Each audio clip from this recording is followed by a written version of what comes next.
કયો આકાર કહેવાય? સમઘન. આને કેટલી સપાટી હોય? તો કે 1 2 3 4 5 6.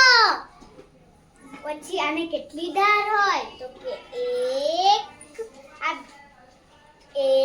2 3 4.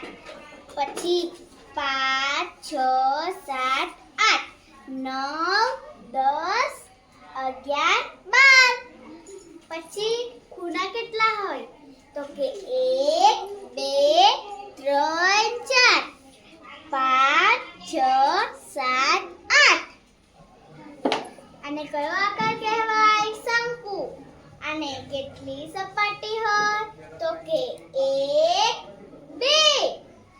આને કેટલી ધાર હોય? તો કે 1. આને કેટલા ખૂણા હોય?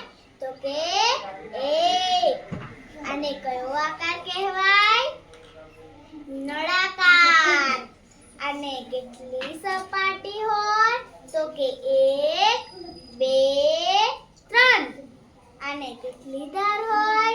1 અને 2. આને કેટલા ખૂણા હોય? 0.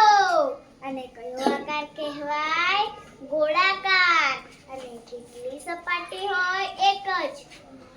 અને આને ધાર હોતી નથી, ખૂણા હોતા નથી. આને કયો આકાર કહેવાય? લંબઘન. આને કેટલી સપાટી હોય? તો કે 1 2 3 4 5 6. આને કેટલી ધાર હોય?